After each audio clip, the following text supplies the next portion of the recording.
안녕하세요. 커피앤톡입니다. 오늘도 와주셔서 감사드리고요. 바로 사연 읽어보겠습니다. 안녕하세요. 저는 70대 초반의 여성입니다. 젊었을 때가 엊그제 같은데 나이가 들수록 시간이 참 빠르게 흐르는 것 같네요. 지금 생각해보면 저는 살면서 크게 잘못한 것도 없는데 참 안 좋은 일을 많이 겪었던 것 같아요. 하늘이 하는 일은 모두 이유가 있다지만 가끔씩은 왜 저에게만 이런 일이 일어나는지 이해가 안 되고 원망도 많이 했었어요. 그러나 나이를 먹게 되고 하늘이 하는 일은 제가 쉽게 바꿀 수 없다는 것을 인지하게 되니까 오히려 마음이 편해지더군요. 그래서 요즘은 아무리 힘든 일이 있어도 살면서 이런저런 일을 겪을 수 있는 게 인생이구나 하면서 웃으며 넘기고 있습니다. 저는 현재 아들 하나, 딸 하나를 두고 있어요. 지금은 아이들이 잘 자라죠. 각자 사회생활을 하고 있지만 어릴 때만 해도 좁은 방에서 참 힘들게 살아야 했죠. 사실 저는 아이들이 5살, 4살이던 때에 전 남편과 이혼을 했어요. 그 이유는 전 남편이 놀이에 빠져 있었기 때문이에요. 결혼 전에는 참 착하고 착실한 사람이었는데 운영하던 공장이 부도가 나게 되어 폭삭 주저앉게 되면서 180도로 돌변하게 되었어요. 처음에 들켰을 때는 스트레스를 풀기 위해 장난삼아 손을 댔다면서 변명을 했었죠. 정말 한숨밖에 나오지 않는 상황이었지만 전 남편도 공장이 망하고 참 힘들었겠구나 싶어 다시는 놀이를 하지 않기로 약속을 하면서 믿고 지나갔어요. 그러나 몇 년이 지나도 전 남편은 놀이에서 헤어나오지 못했어요. 그래서 싸우기도 참 많이 싸웠죠. 당신 제정신이야? 다시는 놀이하지 않기로 했잖아. 약속한 지 며칠이나 지났다고 또 놀이에 손을 대. 정말 애들 보기 부끄럽지도 않아? 내가 뭐 죽을 죄진 것도 아니잖아. 당신은 내 인생에 관심 말고 애들 육아나 열심히 해. 전 남편은 시간이 지날수록 점점 막무가내로 나왔어요. 처음에는 사과라도 하고 넘어가려 하더니 나중에는 오히려 큰 소리만 뻥뻥 치고 집을 나가버리더군요. 그 모습을 보면서 정말 어이가 없었어요.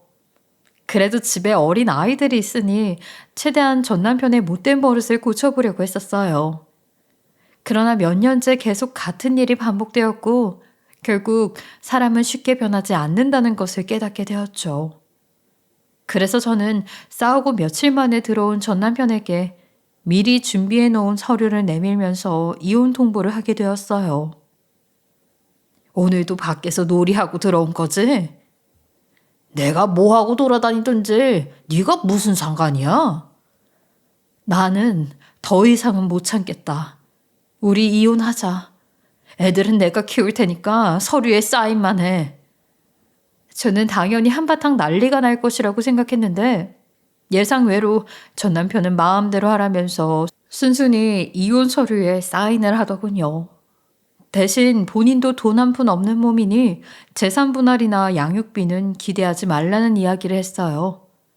사실 저는 받을 생각도 없었어요. 애초에 저희는 월세집에 살고 있을 정도로 재산이 많지 않은 상황이었고 매달 생활비도 모자라서 여기저기 손을 벌린 적이 많았거든요. 그래서 이혼을 하면서 받을 게 없다는 것을 인지하고 있었죠. 그래서 저는 이혼 절차가 마무리된 후 아이들을 데리고 나와 단칸방에 살면서 생선가게 아르바이트를 하며 살았어요. 물론 이혼 후 혼자서 아이들을 키우는 것은 쉽지 않은 일이었죠. 생선가게가 새벽같이 나가서 저녁 10시가 넘어야 퇴근을 할 수 있었고 경제적으로 여유가 없으니 먹고 사는 게 바빠 아이들 신경을 제대로 써주지 못했어요. 그래도 저는 아예 인복이 없는 것은 아닌 건지 착한 집주인분을 만나게 되었죠. 집주인분은 저희 가족의 사정을 알게 된 후부터 이것저것 많이 도와주셨어요. 안녕하세요, 아주머니. 이 시간에 저희 집에는 무슨 일이세요? 고구마를 좀 삶았는데 간식으로 먹어보라고 가져왔어요. 감사합니다. 마침 저희 아이들이 배가 고프다고 해서 간식거리를 찾아보고 있었는데. 저 혹시 일 나가 있을 동안 아이들 맡길 곳 찾고 있어요? 내가 일부러 들으려고 한 건 아니고, 우연히 마당에 나갔다가 통화하는 걸 들었어요. 네, 주변에 아는 사람도 없고 해서 고민 중이었어요. 괜찮다면 아이들은 내가 맡아줄게요.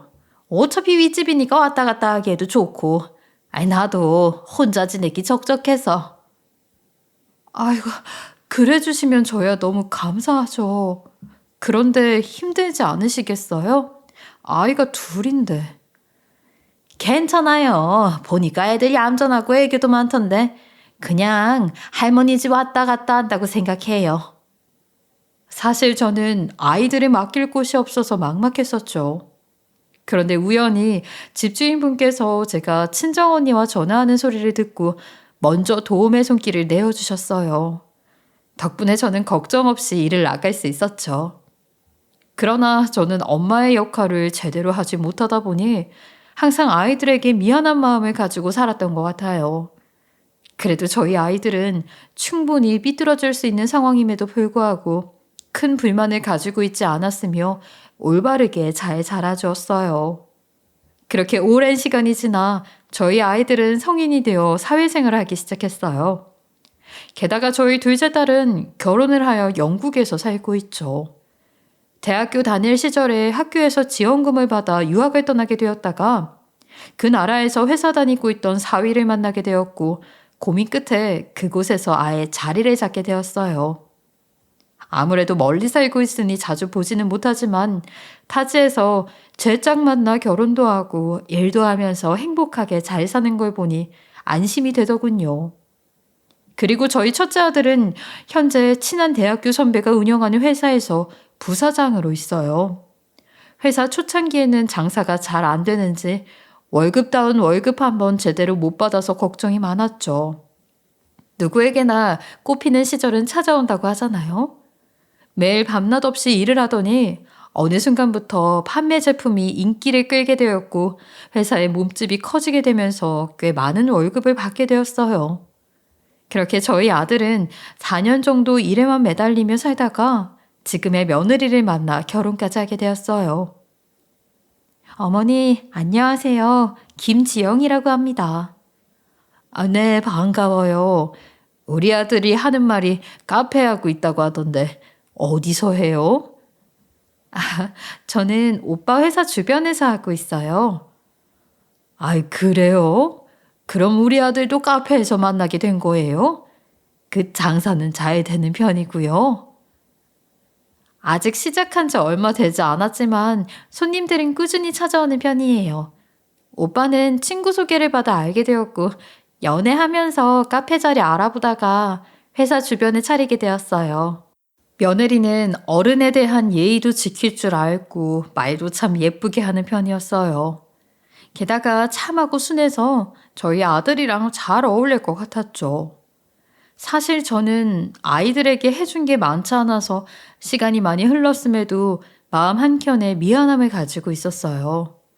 그래서 본인들이 좋다면 누구를 데려와도 반대할 생각이 없었죠. 그래서 저희 아들도 딱히 반대를 하지 않고 곧장 결혼을 시켰어요. 그래도 다행히 며느리가 세심한 편이라 아들과 저를 잘 챙겨주고 예쁜 짓을 많이 해서 크게 걱정이 없었죠. 이야기를 들어보니까 저희 며느리는 할머니 손에 자랐다고 하더라고요. 그래서인지 가정교육을 잘 받은 게 딱 느껴졌어요. 일단 안부 전화는 특별한 일이 없으면 거의 매일 하는 편이었고 명절이며 김장철이 다가오면 제가 신경 쓰지 않아도 알아서 챙겼죠. 게다가 저도 세월을 이길 수는 없으니 여기저기 안 아픈 곳이 없었거든요. 그런데 그럴 때마다 며느리가 집으로 내려와 제 옆에 꼭 붙어 간병을 해주었어요. 그냥 뜨끈한 바닥에 몸지지면 괜찮다니까. 뭘 또 여기까지 내려왔어. 어머니 편찮으시다는데 제가 어떻게 가만히 있어요. 일단 저랑 병원부터 가요. 병원은 무슨. 나 괜찮으니까 얼른 가서 카페 일이나 봐. 집안에 어른이 편찮으신데 며느리가 되어서 제가 어떻게 무시할 수 있겠어요. 얼른 저랑 병원 갔다 와요. 며느리는 제가 오지 않아도 된다고 하는데도 꼭 찾아와서 죽도 끓여주고 병원까지 데리고 가서 링거까지 맞춰주었죠. 저는 지극정성으로 챙겨주는 모습을 보면서 며느리 하나는 정말 잘 들였다고 생각했어요. 그래서 며느리에게 잘해주려고 노력을 많이 했어요. 집에 좋은 선물이 들어오면 항상 먼저 챙겨줬고, 아들네가 집에 올 때마다 며느리가 좋아하는 음식도 같이 만들어 상을 차려주었죠. 그랬더니 며느리는 본인까지 챙겨주어서 너무 감사하다며 아이처럼 좋아하더군요. 사실 저는 남편과 이혼을 하고 혼자 아이들을 키우면서 행복을 전혀 느끼지 못했어요. 그저 먹고 사는 게 바빠서 행복 따위는 신경 쓸 겨를이 없었거든요. 그런데 자식들이 좋은 짝을 만나 결혼을 하게 되고 안정감을 찾아 잘 사는 모습을 보니 저도 덩달아 행복함이 느껴졌어요. 그 덕분인지 아들네가 집에 찾아오면 웃음꽃이 끊이질 않았어요. 이제야 사람 냄새 나는 집이 되었구나 하는 생각도 들었죠. 그런데 너무 행복하면 불행도 빨리 찾아온다는 말이 맞나 봐요. 첫째 아들이 결혼한 지 약 5년이 흘렀을 때였어요. 어느 날 저는 며느리에게 전화 한 통을 받게 되었어요. 항상 시간이 남을 때마다 안부 전화를 해왔기에 그날도 별 생각 없이 전화를 받았죠. 그런데 저는 정말 충격적인 소식을 듣게 되었어요. 어머니, 이 일을 어떻게 해요? 재혁 씨가 세상을 떠났어요. 그게 무슨 소리야? 아유, 우리 재혁이가 세상을 왜 떠나? 말도 안 돼. 네가 뭘 잘못 알고 있는 거 아니야? 너 사람 목숨 가지고 장난치는 거 아니다. 정말이에요. 재혁 씨가 요즘 살 뺀다고 혼자 등산을 다녔는데 갑자기 비가 와서 미끄러져 굴렀나 봐요. 주변에서 사고를 목격한 사람들이 신고를 해줬는데 여기저기 부딪혀서 그런지 살릴 수가 없었대요. 그게 무슨 말도 안 되는 소리야. 평소에 산 타는 거 징그럽게 싫어하던 애가 아니 무슨 등산을 갔다고 그래. 거짓말이지? 아니라고 얘기해라 빨리. 어머니 정말이에요.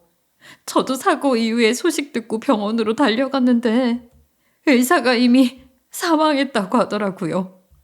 재혁 씨 세상을 떠난 게 맞아요. 장례식 차렸으니까 빨리 오세요.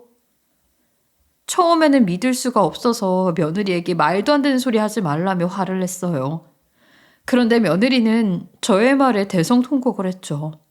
그러면서 장례가 차려졌으니 빨리 오시라고 재촉을 했어요. 저는 며느리와의 전화를 끊고 나서 곧장 택시를 잡아 타고 장작 3시간을 달려 눈물이 범벅이 된 채로 병원 내에 있는 장례식장에 달려가게 되었죠. 정말 무슨 정신으로 거기까지 갔는지 모르겠더군요. 며느리에게 아들이 이미 세상을 떠나노라는 소식을 들었음에도 가는 내내 울며불며 모든 신에게 제발 목숨만 살려달라면서 빌고 또 빌었어요. 그러나 하늘이 무심하게도 장례식장에 도착해보니 아들은 이미 세상을 떠난 게 맞았죠.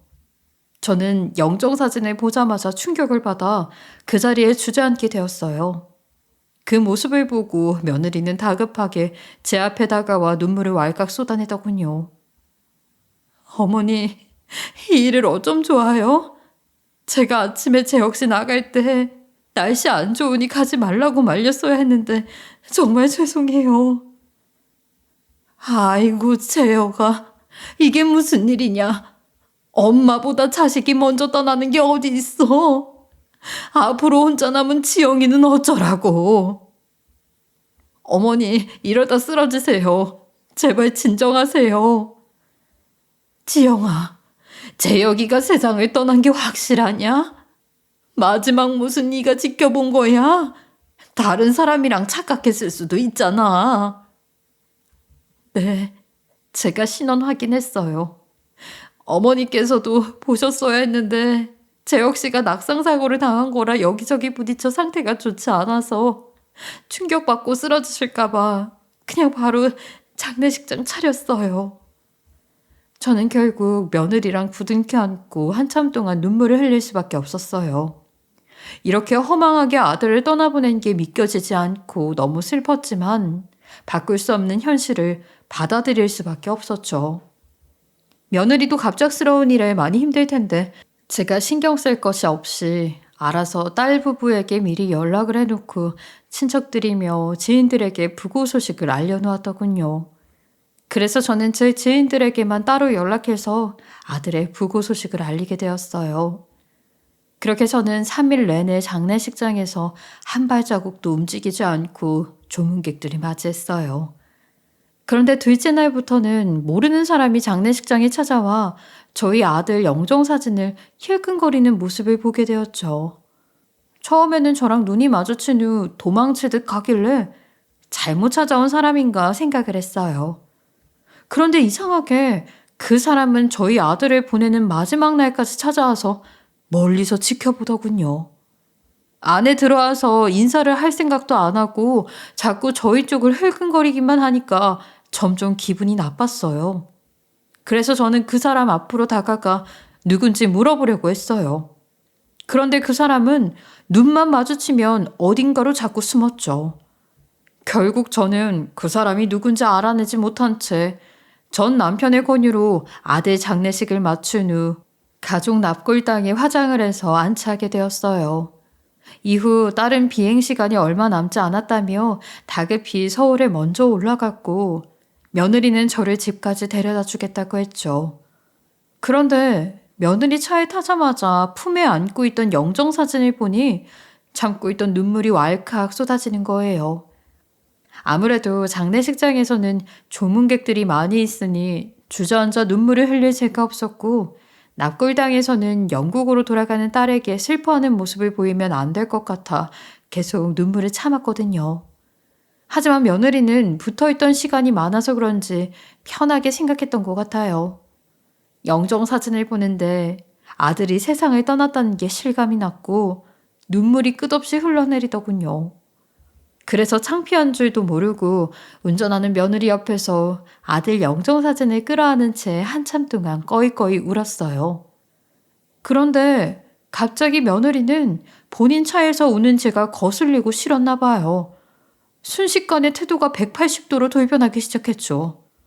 그때 한창 고속도로를 달리고 있던 상황이었는데 며느리는 울고 있는 저에게 정색을 하면서 화를 내더군요. 아, 진짜 시끄러워 죽겠네. 옆에서 자꾸 훌쩍거리면 운전하는 사람이 내비게이션 소리는 어떻게 들으라고요? 계속 운전 방해할 거면 당장 내려요. 미안하다. 조용히 할게. 저는 며느리의 큰 소리에 깜짝 놀라서 알겠다며 조용히 하겠다고 했죠. 그리고는 운전 방해가 되지 않도록 창문에 기대어 조용히 눈물을 훔치기 시작했어요. 저는 처음 보는 며느리의 모습에 적잖이 당황스러웠죠. 하지만 며느리도 아들을 보내면서 며칠 밤을 지새워야 했고 마음이 복잡해 자신도 모르게 이런 행동을 한 것이라는 생각이 들었어요. 그래서 화가 나기보다는 최대한 며느리의 눈에 거슬리지 않게 하려고 했어요. 그런데 며느리는 창문에 기대어 소리 없이 눈물을 훔치는 모습도 보기 싫었나 봐요. 아, 창문에 기대면 옆이 안 보이잖아요. 그리고 기분 나쁘게 왜 소리 없이 울어? 진짜 짜증나 죽겠네. 알았어, 지영아. 운전 중에 흥분하면 안 돼. 내가 안 울고 조용히 갈 테니까 그만하자. 저는 제 옆에 며느리가 다른 사람이 앉아있는 줄 알았어요. 5년 동안 봐오면서 화를 내는 모습을 처음 봤거든요. 게다가 아들을 잃은 슬픔에 우는 건데 다짜고짜 흥분하며 큰 소리를 내니까 황당했죠. 그러나 운전 중에 화를 내고 흥분을 하면 혹여라도 사고가 날 것 같아서 최대한 달래보려고 노력했어요. 그런데 며느리는 화가 풀리지 않았는지 갑자기 고속도로 갓길에 차를 세우더군요. 그리고는 제가 앉아있는 쪽으로 다가와 문을 열더니 당장 내리라면서 저를 막 끌어내렸어요.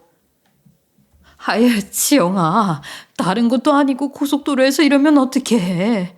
여기서는 집에 갈 수가 없으니 그냥 가까운 버스 정류장까지만 데려다 주면 내가 알아서 갈게.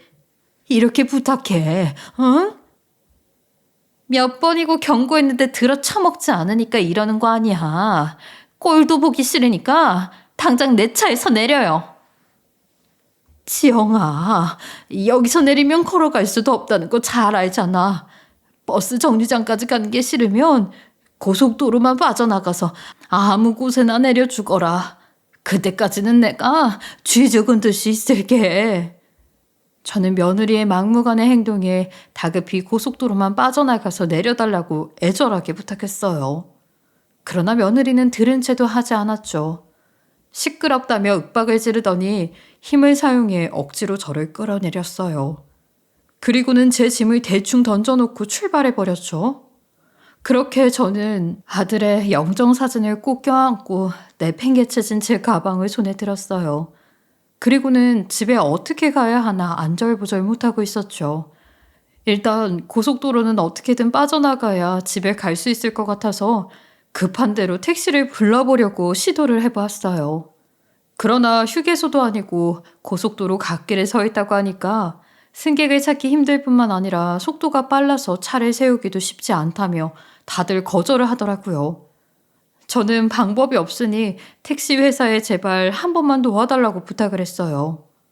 그러나 야속하게도 택시 회사는 고속도로에서 승객을 태울 기사님이 어디 있겠냐며 가족이나 지인을 부르라고 하곤 전화를 먼저 끊어버렸죠.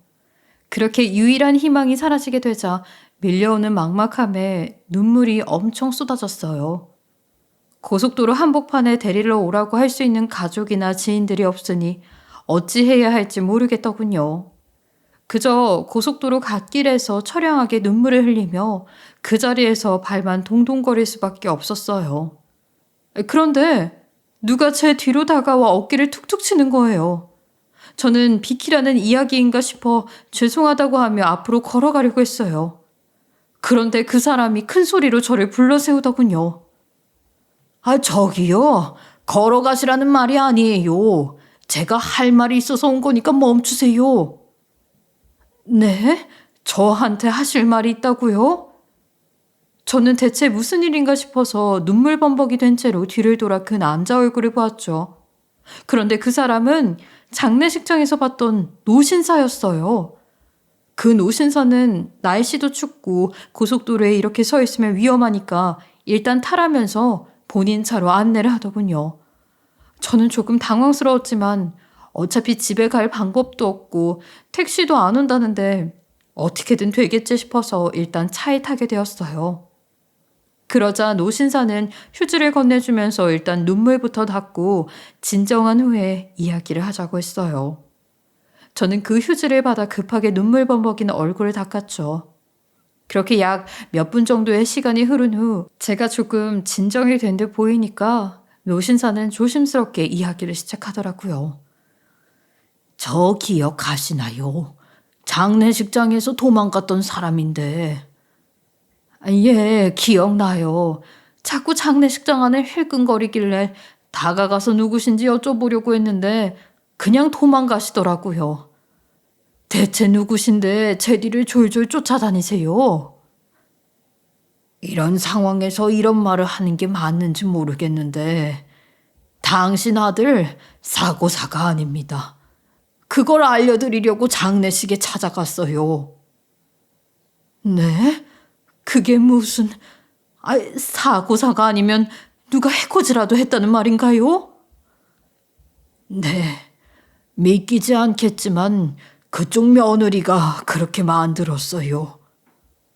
저는 노신사의 말에 너무 황당해서 도대체 무슨 소리를 하시는 거냐고 화를 냈죠. 저희 며느리는 그런 짓을 할 사람이 아니라고 제대로 알고 말씀을 하시라면서 큰 소리를 냈어요. 그러자 노신사는 한숨을 푹 쉬더니 자세히 이야기해 줄 테니까 일단 진정부터 하라면서 저를 달랬죠. 그러나 이때까지만 해도 저는 며느리를 굳게 믿었어요. 그쪽이 무슨 근거로 말도 안 되는 말씀을 하시는지는 모르겠는데요. 저희 며느리 가족한테 그런 못된 짓 할 사람 아닙니다. 뭔가 잘못하신 걸 거예요. 가족한테 못된 짓 할 사람이 아니라고요? 아이, 지금 아주머니도 고속도로 갓길에 버리고 갔잖아요. 이게 사람 상식적으로 가능한 일이라고 생각하시나요? 아니, 어느 누가 가족을 이렇게 위험한 곳에 그것도 아무렇지 않게 두고 갈 수 있나요? 아휴, 그건 아들이 세상을 떠나게 되면서 둘 다 예민해지다 보니 그렇게 된 거예요. 아유, 원래는 착한 애라고요. 제가 김지영의 실체를 잘 알고 있습니다. 그 애의 작은아버지 되는 사람이거든요. 네? 그게 무슨 말씀이세요? 저희 며느리는 부모님이 일찍 돌아가셔서 할머니 손에 자랐다고 했어요. 친척도 없어서 할머니가 남아있는 유일한 가족이라 했다고요. 아닙니다. 지영이는 어머니 손에 자란 것은 맞지만 작은 아버지인 저도 있고 친오빠도 한 명 있었어요. 예상치 못한 이야기에 굉장히 혼란스럽더군요. 저의 표정을 살피던 노신사는 며느리가 그동안 숨겨왔던 이야기를 해주었어요. 며느리의 아버지가 일찍 세상을 떠나서 친오빠 되는 사람과 함께 할머니 손에 자라게 된 것은 맞다고 해요. 그런데 경제적으로 여유가 없는 상황에서 살다 보니 며느리는 돈에 대한 욕구가 굉장히 컸다고 했죠. 어렸을 때부터 돈이라면 사족을 못 써서 집에서 생활비를 가지고 도망가고 오빠가 벌어온 돈을 본인 치장하는 데 사용하는 등 사고를 많이 쳤다고 해요. 덕분에 할머니도 그렇고 며느리의 오빠도 걱정이 정말 많았다고 했죠. 그래도 없는 형편이었지만 할머니와 며느리의 오빠는 포기하지 않고 열심히 돈을 벌었다고 해요. 특히 며느리의 오빠는 하나뿐인 여동생이 대학교도 가고 좋은 것을 많이 보면서 살았으면 좋겠다는 생각에 없는 형편이지만 조금씩 돈을 모아놓았다고 하더군요. 그러나 불행은 한꺼번에 덮친다고 하잖아요. 며느리가 20살이 되던 해에 할머니께서 급성 뇌출혈로 인사도 못하고 돌아가셨다고 해요. 게다가 며느리의 오빠도 공사장에서 아르바이트를 하다가 다리를 크게 다쳐서 움직일 수 없는 상황이 되었다고 했죠. 쉽게 말해서 집에 돈을 벌어올 수 있는 사람이 며느리밖에 없었다고 해요. 그러나 며느리는 자신의 오빠를 먹여 살리는 것은 싫었던 것인지 할머니가 돌아가시면서 받게 된 돈을 들고 그대로 집을 나가버렸다고 하더군요. 결국 혼자서 이러지도 저러지도 못하던 며느리의 오빠는 며칠간 며느리를 기다리다가 작은 아버지인 본인에게 연락을 해왔다고 했죠. 그래서 노신사는 다급히 집에 달려가 며느리의 오빠를 데리고 나왔다고 해요. 노신사는 아픈 친오빠를 무참히 버리고 간 조카에게 크게 화가 나서 전화를 걸어 한 소리 했다 했죠. 재영이니? 네 작은 아버지다.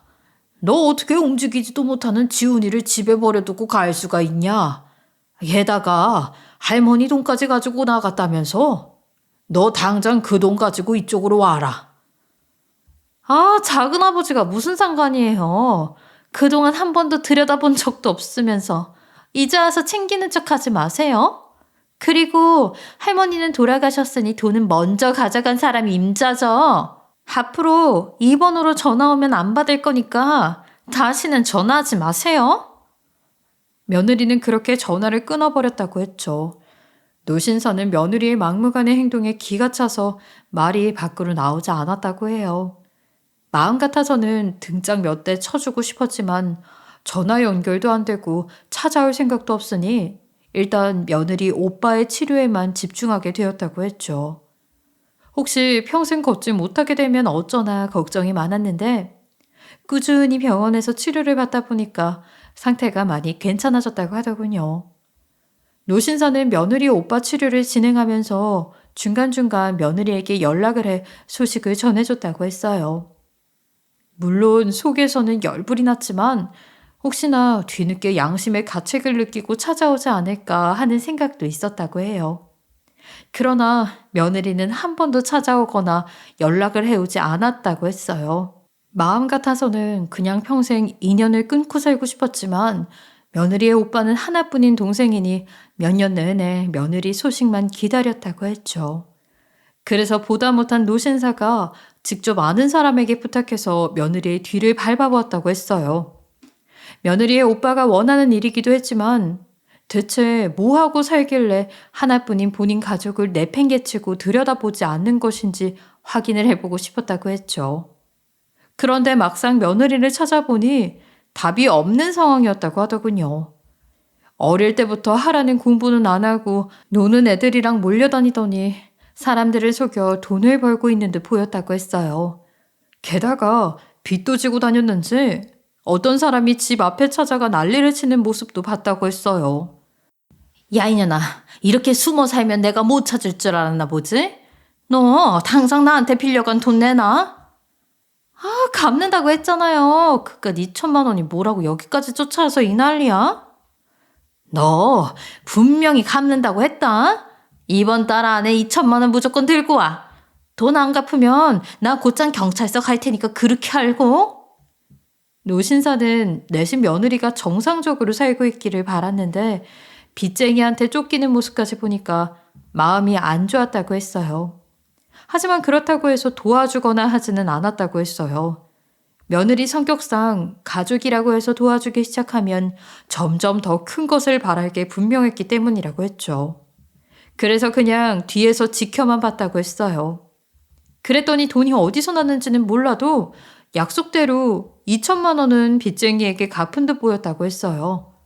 그리고 얼마 지나지 않아서 카페를 차리고 저희 아들과 결혼까지 하는 모습을 지켜봤다고 했어요. 노신사는 며느리가 비록 못된 짓을 하면서 살았지만 카페도 차리고 가정도 꾸려서 나름 정상적으로 살려고 노력하는 듯 보였다고 했죠. 그래서 그나마 다행이다 싶어 그냥 내버려뒀다고 해요. 물론 언제 사고를 칠지 모르고 며느리 오빠도 소식을 궁금해하니까 가끔씩은 카페 일을 잘하는지만 지켜봤다고 했어요.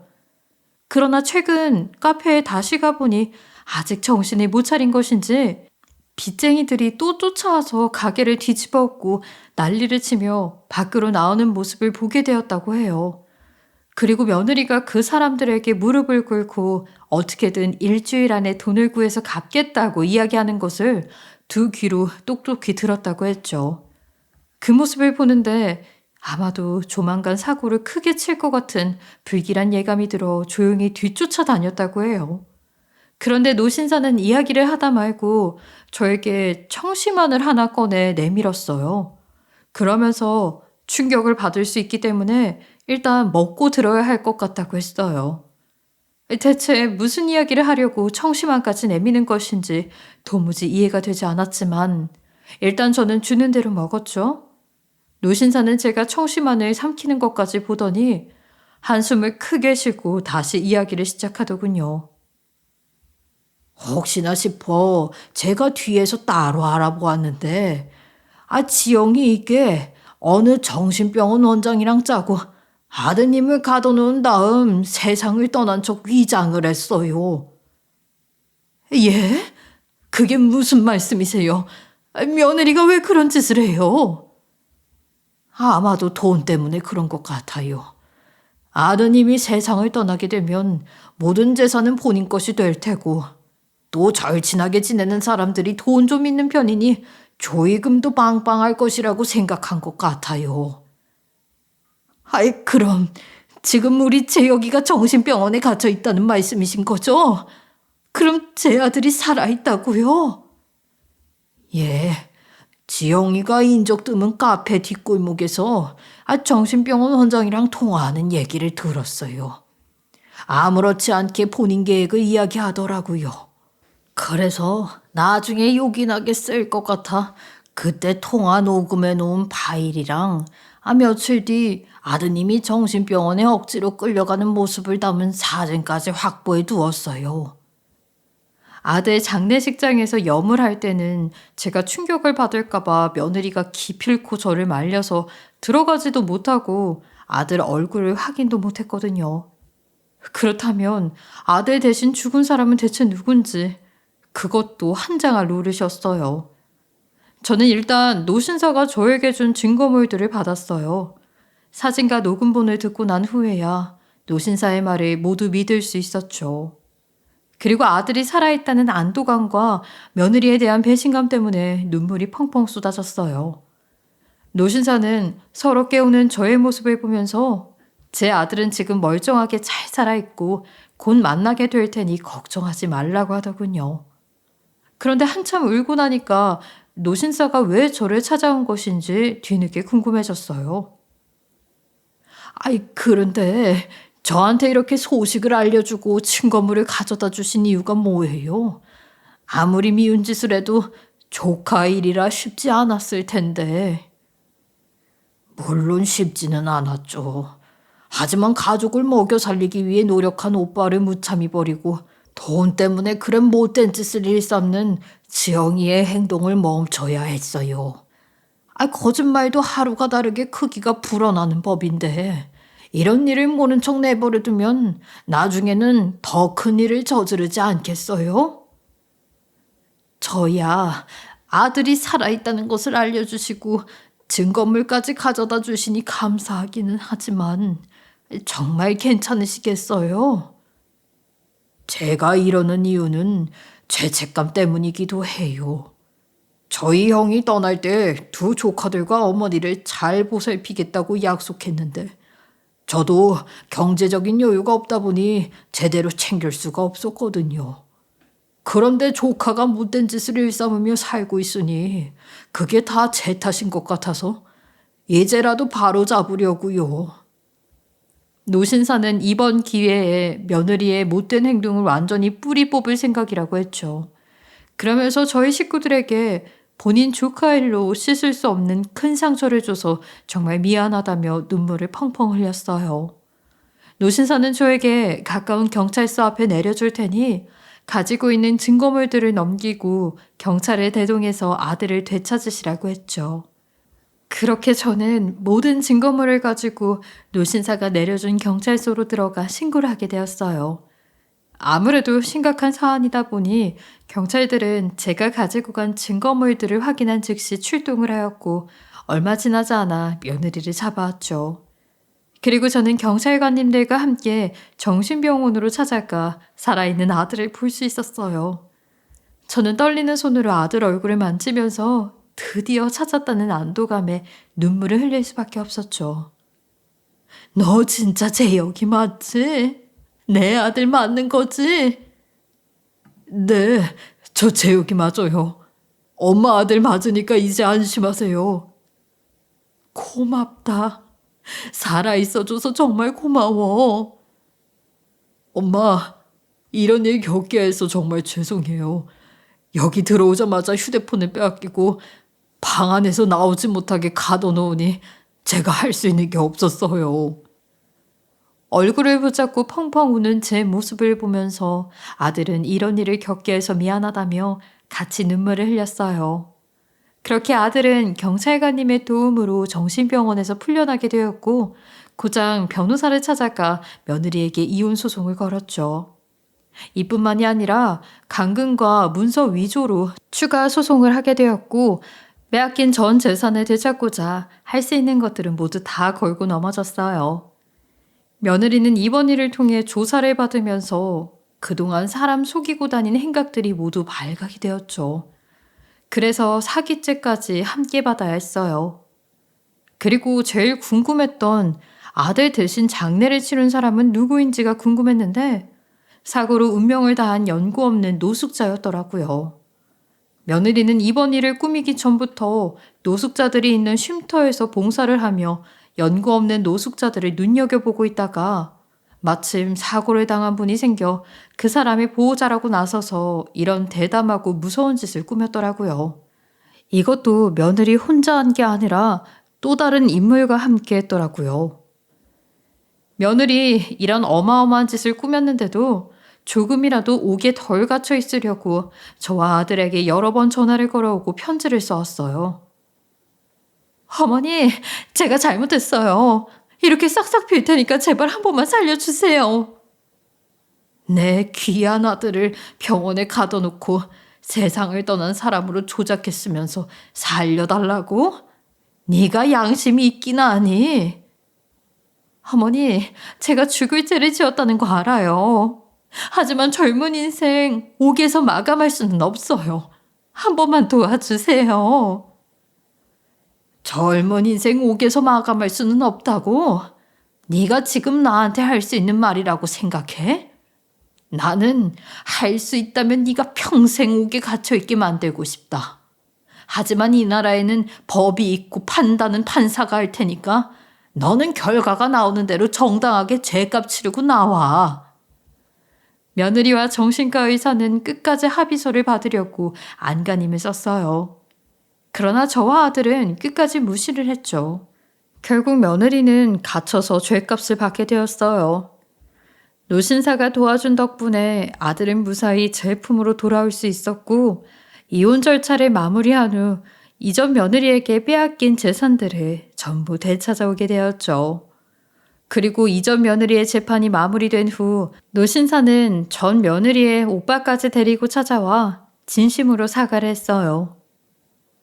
제 조카 때문에 씻을 수 없는 상처를 드리게 된 점 다시 한번 사과드립니다. 아드님께도 얼굴 보고 제대로 사과를 드려야 할 것 같아서 실례인 것을 알면서도 찾아오게 되었어요. 죄송합니다. 철없는 제 동생 때문에 힘든 시간을 겪게 되셨네요. 이 죗값을 어떻게 갚아야 할지. 아니에요. 도와주신 덕분에 저는 허망하게 세상을 떠난 줄로만 알았던 아들의 소식을 듣고 되찾을 수 있었어요. 정말 감사합니다. 저도 너무 감사합니다. 도와주신 덕분에 제가 병원에서 나올 수 있었어요. 사실 이전 며느리의 가족들에게 감사하다고 이야기를 하는 게 참으로 아이러니한 상황이었어요. 솔직히 이전 며느리가 저지른 일 때문에 상처를 받지 않았다고 한다면 그건 거짓말일 거예요. 하지만 노신사 덕분에 아들을 되찾았다는 것은 변함없는 사실이고, 무엇보다 두 사람은 죄가 없잖아요. 죄는 이전 며느리가 지었는데 이렇게 가족들이 와서 사과하는 것도 말이 안 된다고 생각했죠. 그래서 노신사와 이전 며느리의 오빠에게는 감사 인사만 하고 그냥 돌려보냈습니다. 저는 이번 일을 통해 사람이 얼마나 잔인한 존재인지 다시 한번 깨달을 수 있었어요. 이전 며느리의 실체가 밝혀지고 나서 저와 아들은 한동안 힘든 시간을 보내야 했어요. 어떤 사람들은 이전 며느리가 이미 옥에 갇혀있고 죄는 미워해도 사람은 미워하지 말라는 말도 있으니 그만 용서하라고 이야기를 하더군요. 그러나 이번 일로 받게 된 상처가 워낙 깊어서 저희 두 사람은 이전 며느리를 평생 용서하지는 못할 것 같네요. 그래도 저와 아들은 서로 상처를 보듬고 다시 살아가고자 노력을 하고 있어요. 덕분에 요즘은 조금씩 웃는 날들이 많아졌어요. 예전처럼 다시 하하호호 웃는 날이 돌아오기까지 꽤 많은 시간이 걸리겠지만 이렇게 조금씩 웃으며 행복해지려고 노력하다 보면 앞으로 좋은 일들이 생기지 않을까 싶네요. 애청자님들 긴 글 들어주셔서 감사하고요. 행복한 일상이 가득한 한 해 되시길 바라겠습니다. 지금까지 커피앤톡이었습니다. 오늘도 끝까지 함께 해주셔서 감사하고요. 다음 영상으로 또 찾아뵙겠습니다.